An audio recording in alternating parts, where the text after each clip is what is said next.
Hi mga mi! Maulan nga maghapon kaya wala akong ginawa kundi gumawa ng flowers. Ngayon naman mga mi, binilisan ko na nga para mas mabilis at hindi tatagal yung ating video. Dahil nga sinisipon ako, naisipan ko mag voice over ng mas maaga. Baka after 1 to 2 days, wala na nga akong boses. Charis! Tapos ito na nga guys.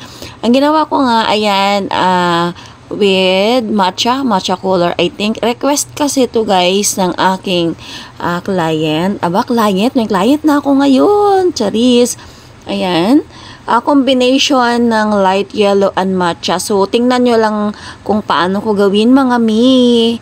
Sobrang ganda nito pagkatapos na talaga. So, ito na nga. Pinakita ko na sa inyo yung pangalawa kasi nga same lang din naman procedure yung una at pangalawa. So, para mabilis yung ating video, dito na tayo sa pangalawa gagawa.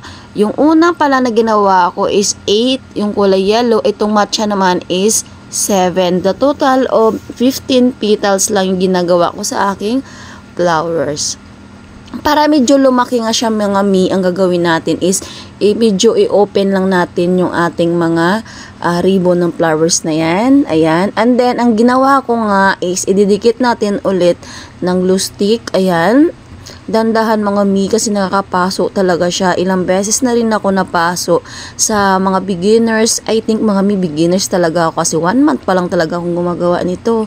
Pero naging expert na nga ako. Alam nyo ba na ginagawa ko to before 1 to 2 hours, but ngayon yung 12 pieces nito is nagagawa ko na lang siya mga mi ng 30 minutes. Yes, 30 minutes. Kaya sa umpisa, tiyaga lang talaga yung gawin natin. Kailangan nating pag-aralan. Huwag tayo magmamadali.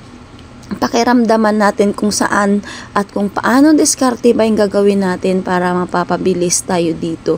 So ito na mga mi, asahan talaga natin kapag glue stick yung gamit natin is mapapaso tayo kasi 'di ba nga mainit, pero mga mi naman pagkatapos naman ito at sobrang ganda ng gawa mo, mawala lahat ng pagod at sakit ng ating mga kamay.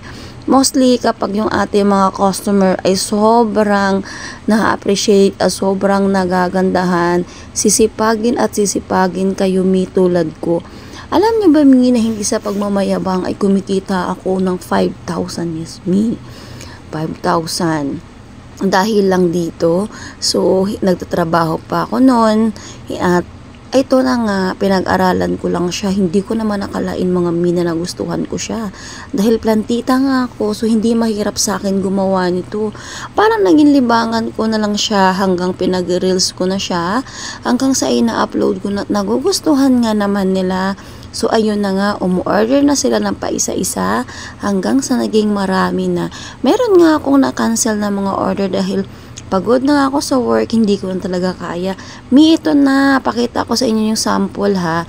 Irarap pa natin to, pero yung ginawa ko is, nilagyan ko muna siya ng ganito, to sample na ang ganda talaga niya tingnan kapag nakaayos na siya. Tingnan yung mga mi, wag na wag kayo mag-skip. At patapusin nyo talaga yung video na to para makita nyo yung final look nito na hindi pa talaga siya nakarap ha, hindi pa tumi. Yan. O diba? Thank you for watching everyone. Bye.